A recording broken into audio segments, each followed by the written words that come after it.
Oh, I watched The Lion Guard. The first pilot one, the really big pilot, The Lion Guard. I went for like 45 minutes and look, it wasn't terrible, okay? I mean, it was.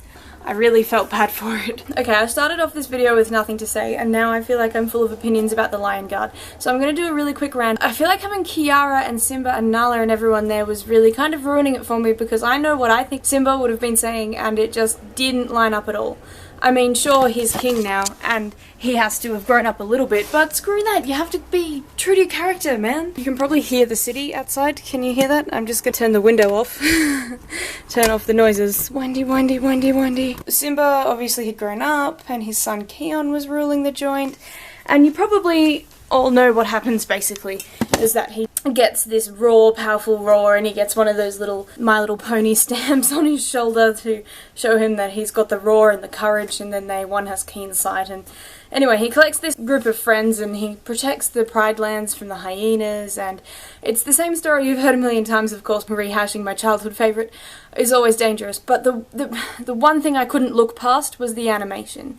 The facial animation was quite good. They were quite expressive in some points, they were great, and other points not so great. The faces weren't too bad, but you could really tell that they were using different animators for the bodies of the lions and the faces of the lions. So there'd be these really cool expressive lions and then they would just like walk like this. And that is just, that's not okay, guys. Really, you gotta pick up the slack. Some of the cutscenes where Simba is walking down the Pride Rock, I feel like I could animate better than that. And I've only animated 2 things in my life. It was horrendous, really. It was just really bad. But I'm still probably going to watch the rest of the season because it's The Lion King. And consumerism, yay. But anyway, what I'm here to talk to you about today is my collection of little golden books. I'm not sure if you know what little golden books are. I think they're pretty universal, but let's find a cool one to start with. Oh, this one's fitting with the theme. Okay. And yes, I've read them all. I even have a VHS of one.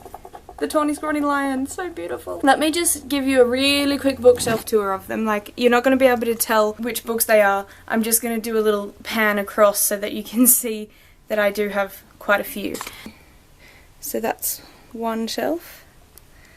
And then this is the second shelf. All the way along. I've been collecting them for years. When I was a kid, there was a little place in Yass where my mum's friend owned a little B&B. I think it was called the Globe, and they had a library there, and of course that was just perfect. But in the back wall of the library they had these huge bookshelves full of little golden books, and I think I cried when I saw it. I still cry a little bit now thinking about it. Not as much as I cry every time Mufasa dies in The Lion King. Every single time. I'm 26 years old and I still cry when Mufasa dies. Kids' TV shows, man, they're heartbreaking. Collection of little golden books. They all look like this on the back, or like this. The backs actually make me more nostalgic than the fronts, which is kind of funny. Yeah, so these are the backs that make me really happy. All the different Disney characters and Tootle and Katie Caboose. And the tugboat. This is what they look like. They've got another kid's name in the front, Abraham, because I collect them secondhand, mostly. Well-loved little golden books, and I love them so much. They make me so nostalgic and so happy, and I love possessing them. I love touching them. I love having them in my room. I love having them all together to make the ends really nice. Some of them are newer than others, like obviously some of them it even has a new back. That's not cool. I should write my name in here in crayon. My first counting book. Well, Abraham's. Oh look, it's even held together with sticky tape and crayon.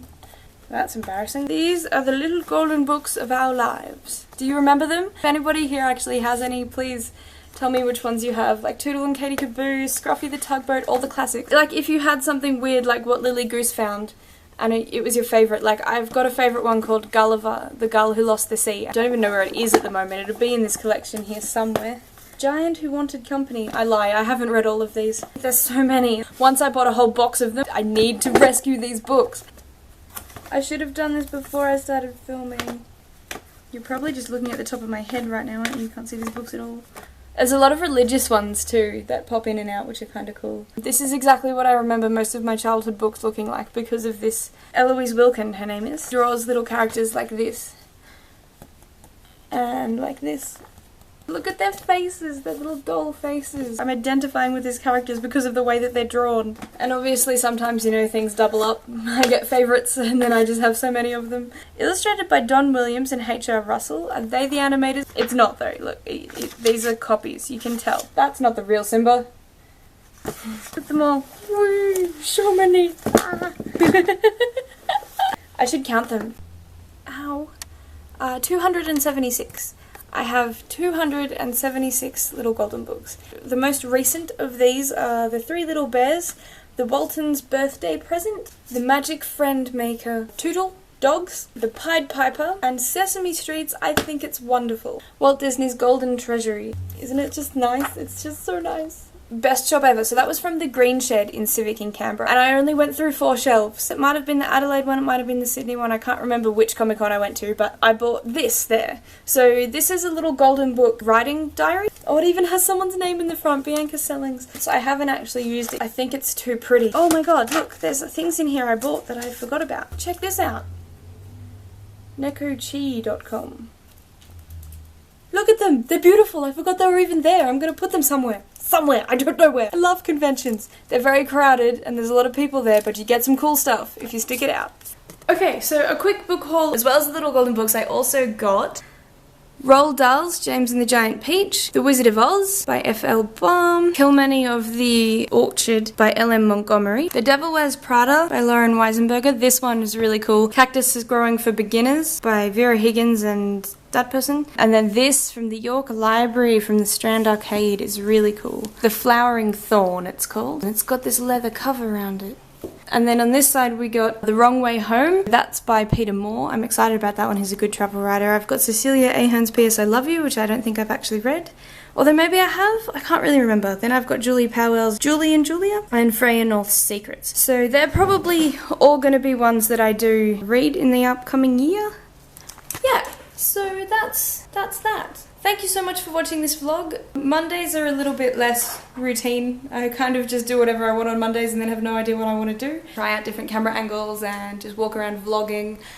And you guys probably hate it, but I love it, so it doesn't really matter. So those are my books. I hope you enjoyed my vlog. I'll have real book reviews on Fridays and just more basic vlogging on Mondays coming up. My name's Span from Spanmade and I'll hopefully see you on Friday.